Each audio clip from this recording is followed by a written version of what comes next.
Hello, the world of microbiology and microbiology students. This is the 8th lecture of our microbiology lecture series. And in this lecture, we want to talk about the bacteria identification methods. And the identification methods that we want to talk about are microbial laboratory techniques, and particularly all the microbial laboratory techniques which are very, very important to understand the bacterial identification. So that's what we are going to talk about in this particular lecture.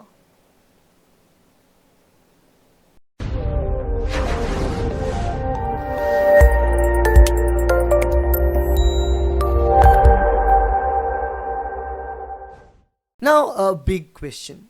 How do we classify and identify organism? Now, what is the difference between classification and identification? And again, many times we use these two terms almost synonymously, but there is again a difference, a fundamental difference between the two.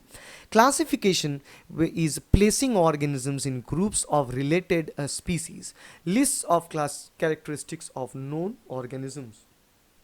And identification is matching characteristics of an unknown to lists of known organism. That's the difference between the two. So classification is placing organisms in groups of related species, okay, and list of characteristics of known organisms. So we list them so that we can tell that yes, you are talking about Homo sapiens, this and these are the characteristics of Homo sapiens. While identification is while we don't know about the characteristics of an unknown organism, so we need to know whether we will put them in animalia, we will put them in plantae, we will put them in fungi. So we need to check its characteristics and we need to compare the characteristics of that unknown organism with the known classified organism, and that's what we do. So how can we use this classifier? So let's begin with one simple example. We start with the question, can they ferment a lactose? Let's say we are talking about bacterial classification here. So can they ferment lactose? The answer is either yes or no. If it is no, then can they use citric acid as their sole carbon source? And again, the answer can be no or yes. If the answer is no, then the option is Shigella, because they produces lysine decarboxylase. So they cannot use citric acid as their sole carbon source. They cannot use lactose, and they cannot ferment lactose. While if it says that they can use citric acid as their sole carbon source, then the answer will be Salmonella, because they generally produces H2S, because they utilize citric acid as their sole carbon source. On the other hand, the first question, if you revert back, can they ferment lactose? And if it's yes, then another question came, can they use citric acid as their sole carbon source? And again, the answer is either no or yes. If they cannot use citric acid as their sole carbon source, then the species genus will be Escherichia. And if they can use citric acid as their sole carbon source, then there is another question, do they produce acetoin after utilizing the citric acid as their sole carbon source? The answer is yes. Then the answer will be Enterobacter. Yes, they can produce acetoin utilizing citric acid as their sole carbon source. If they cannot produce acetoin utilizing this citric acid as their sole carbon source, then the answer will be Citrobacter. So these are all genus. That's how we can find genus of different bacterial species. So different bacteria, sorry.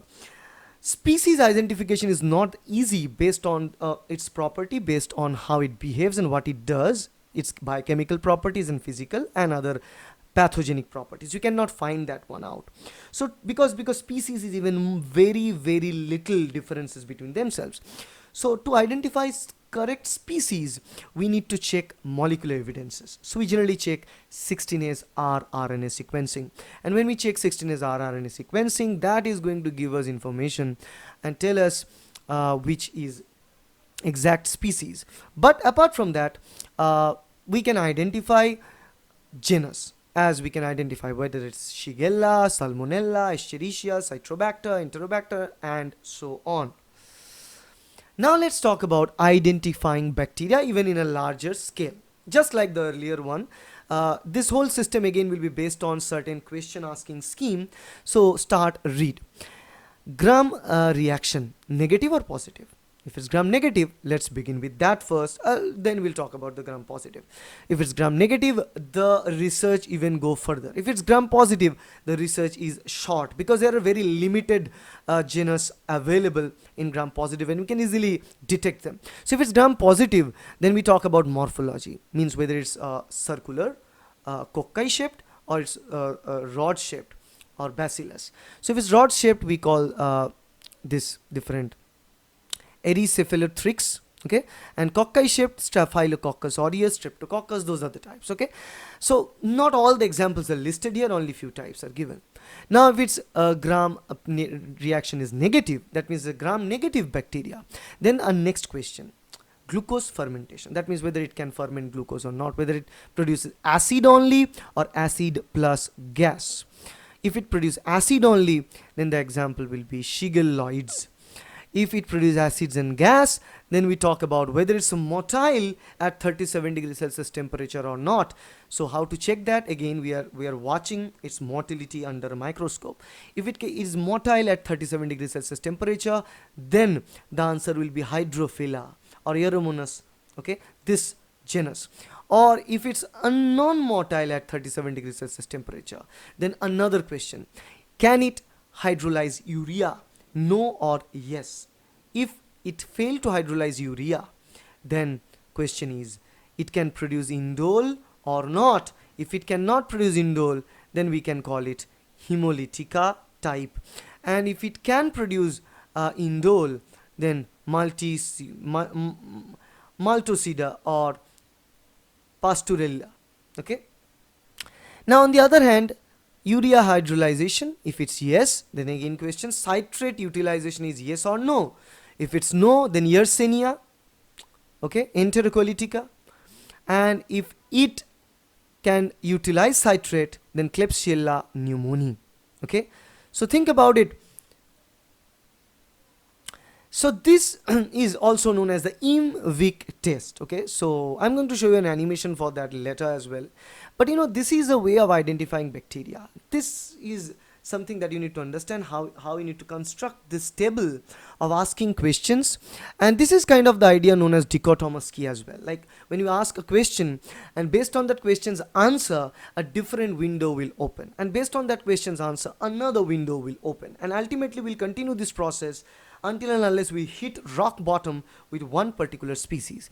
Although IMVIC test is good enough to give us important information about certain species, it can give us certain species but not exact strain. We can only identify strain with 16S rRNA sequencing, but still we can go with these IMVIC tests or other of these biochemical assays to find out the genus almost 100% correctly. Now if we talk about Burgess manual, because you know we've talked about the species concept. In bacteria, the species concept is not like the only ones which can like reproduce between themselves, not like that. It's the morphologically similar organism, they are present between themselves. So Burgess manual of determinative bacteriology provides identification schemes for identifying bacteria as well as archaea, and this manual has multiple volumes. So we talk about morphology, differential staining patterns, so that we can identify our bacteria, the biochemical tests based on which we can ask question and form dichotomous key to find out a particular genus and a species sometimes of a bacteria, and Burgess manual of systemic bacteriology. Now these are the two different types. Burgess manual of determinative bacteriology is the one which help us to identify bacteria based on its genus. We need to classify them based on the genus, based on their morphology and differential staining and biochemical properties. While bacterial manual or Burgess manual of systemic bacteriology provides phylogenetic information on bacteria as well as archaea. And we know phylogenetic relationship means the evolution relationship between bacterial species, and that can be identified based on the rRNA sequencing methods. So Burgess manual of systemic bacteriology is a little more advanced, and it's being updated quite often because of the newly synthesized rRNA data that we're receiving. And by the year 2025, this work should be done completely. Here you can see methods for classifying and identifying bacteria. You can see all these methods, morphological characteristics. For classification, no, most of the time. Identification, yes. Differential staining, yes for identification. Biochemical testing, yes. Serology. For identification, we use serology, phage typing, fatty acid profiles, flow cytometric analysis. But for classification, we use DNA based composition, because for classification we need to know exactly what we are dealing with, and we need to know the molecular evidence for that. And most of the molecular evidences are required to classify as well as identify a bacteria. For example, DNA fingerprinting, it's like, like a fingerprinting. We can identify unknown, we can classify the known. PCR techniques, nucleic acid hybridization assays like fluorescent in situ hybridization or FISH assay, and other DNA hybridization assays. rRNA sequencing, 16S rRNA sequencing is quite often used to find out the exact species, and sometimes also to find out the strain of bacteria that a researcher is working with. The clinical lab identification. The clinical lab identification is, morphological characteristics are usually useful to identify eukaryotes. But in case of prokaryotes, differential staining means gram staining can give us idea regarding gram positive, gram negative bacteria. Acids first staining also helpful to find out about its cellular, membrane and wall composition. Biochemical tests like IMVIC and other enzymatic assays help us to find out the presence of certain enzymes in a bacteria, and that can give us information that if a particular enzyme is present in a bacteria, then that bacteria is of a particular species. We can actually term that quite easily. Okay, so after incubation, the tube is, so you can see this is one example. So this example is like a slant or tube.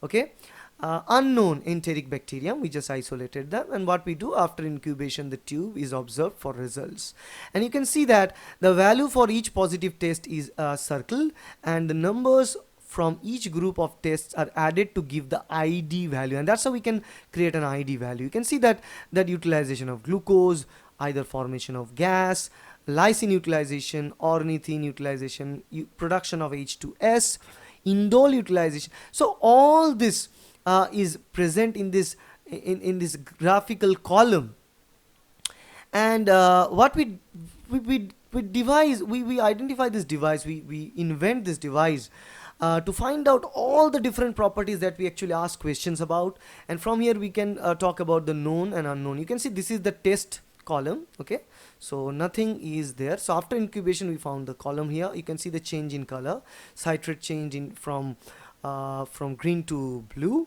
urease from yellow to pink, and phenylalanine from blue to black.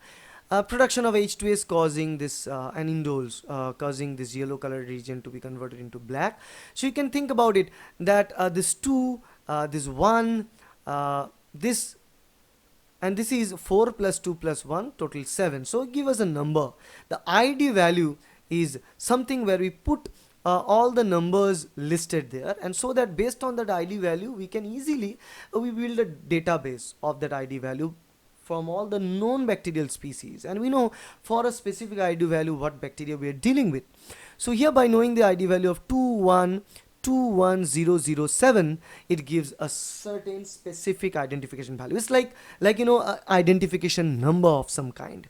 So when we know that value is specific for a specific bacteria species, so we can call that this is a bacteria species, like that. So what you can see, you compare the resultant ID value with a computerized ID value database system, and that can give us the results, and this is a lot time saving approach. We don't need to do this test manually, although I know that probably anyone from the microbiology and biotechnology background have already conducted series of experiments, this biochemical tests, IMVIC tests in your lab, and you still do that with different separate tests and experiments. But still in molecular research lab, we don't can waste that much of time for identifying a bacteria, because identifying a bacteria is just the beginning of a research, so you cannot invest that much of time. So use this approach. We can also use serology approaches involving reactions of microorganisms with specific antibody combined unknown anti-serum with known bacterium. So it is useful to determine the identify of a strain of a species as well as relationship among organisms. So we can check the relationship between two different bacterium by providing a specific anti-serum, okay, that is with unknown bacteria, so that the bacteria is going to interact with that anti-serum or not. If the antibody is going to bind with that anti-serum, we provide specific antibody, and if that specific antibody is attached with that unknown bacteria, and both the bacteria that we provide attached with the same specific antibody, and we know what kind of antibody it is, so we know where this antibody is produced, what kind of bacteria infection influences that antibody production. So if based on that same antibody treatment, two bacteria, one known and one unknown, bind with it, that means the unknown bacteria is exactly the same species as the known bacteria. Okay, so we'll also talk about these techniques in immunological techniques discussion class in much more details. So you think about it, this is a negative test, this is a positive test.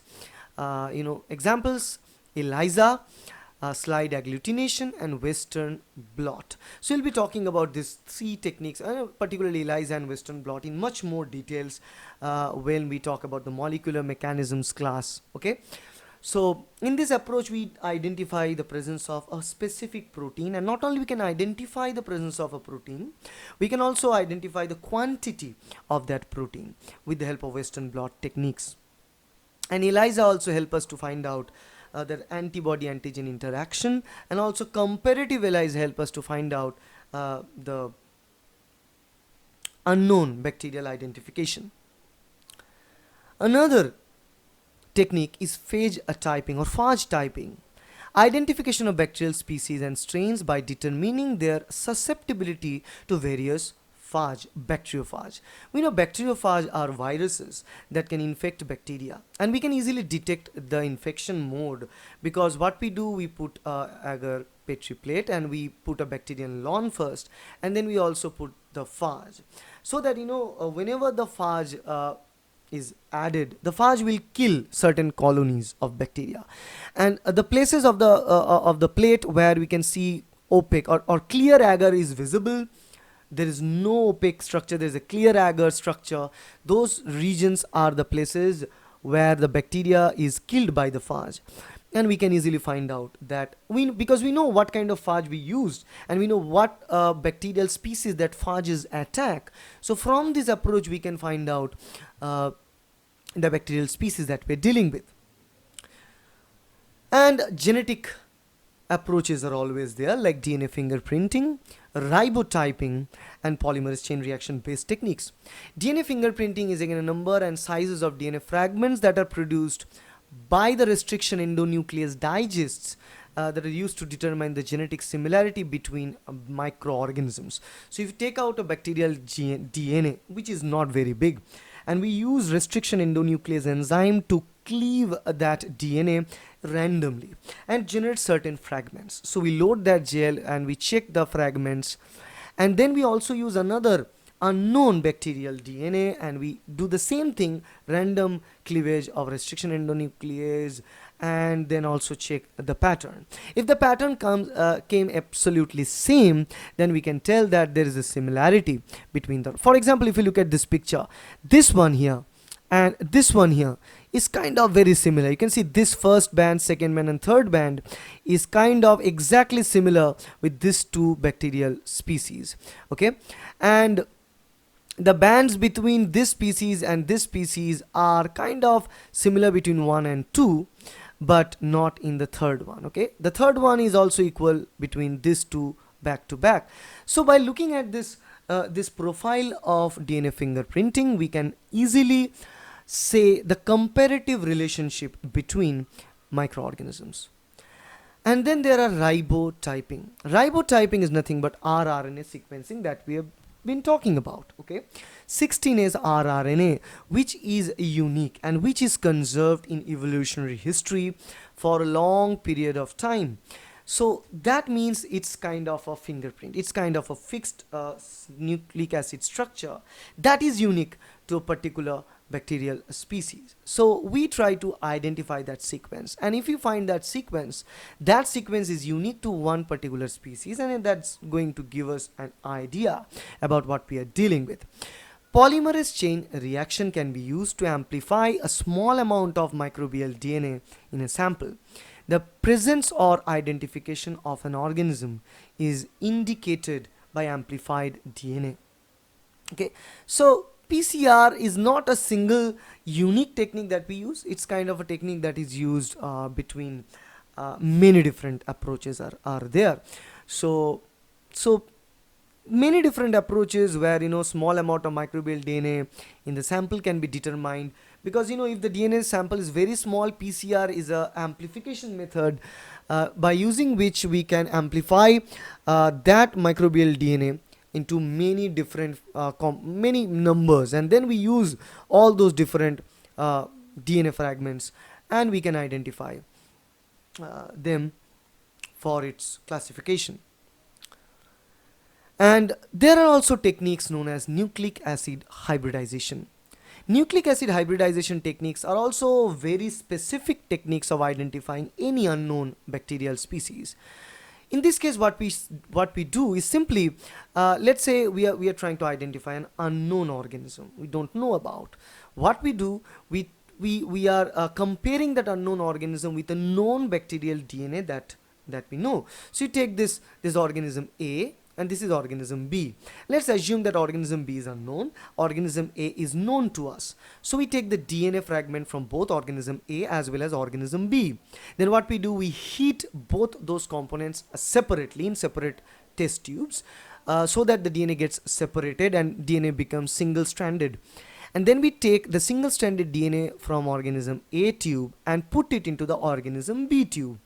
And if this organism A tube DNA, so the single-stranded DNA of organism A perfectly binds with the single-stranded DNA with organism B, that means the organism B, which was unknown, is exactly the same species as organism A.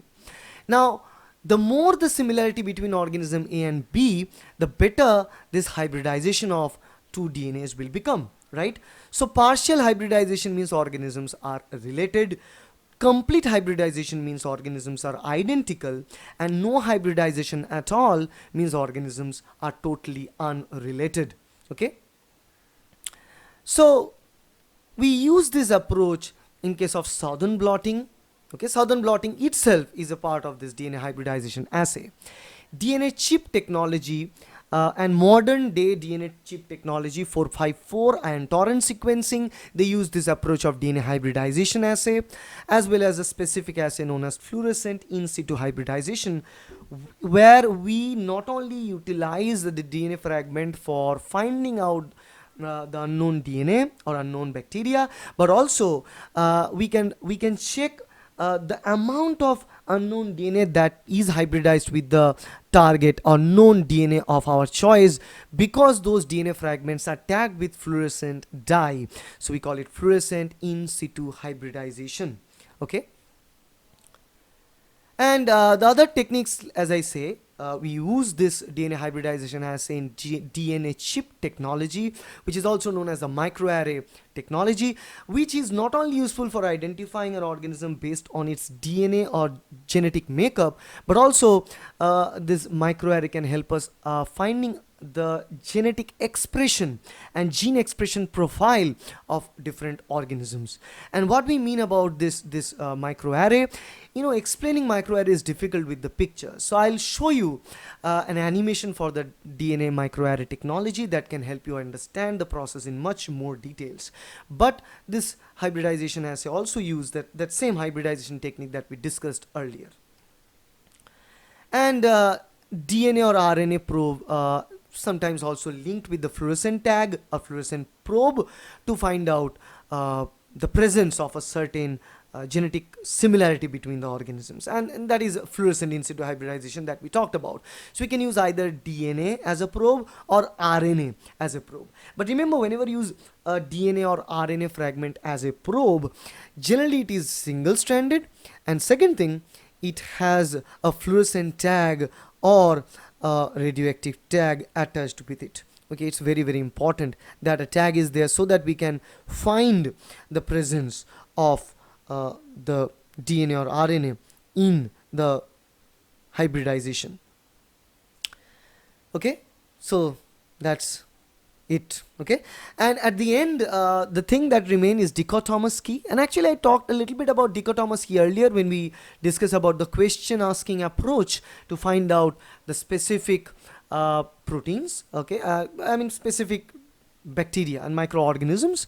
So we can clearly, we can easily find this process. Okay, but we can also show you animation for the dichotomous key so that you can understand about the overview with this dichotomous key, sample with flowchart, and also we'll talk about, you know, sometimes in exam they can give you practice questions in your semester system exams, but for GATE, IIT JAM and NET, SET, these exams, they generally don't ask question from this dichotomous key for practice. So we'll see some animations for dichotomous key, microarray systems, and fluorescent in situ hybridization animations. Okay, so thank you. Hope you understood all the microbial laboratory techniques that are used to identify a bacteria. It's very important to identify a bacteria, and we've also talked about why it is so important to know which species a bacteria is to treat them properly.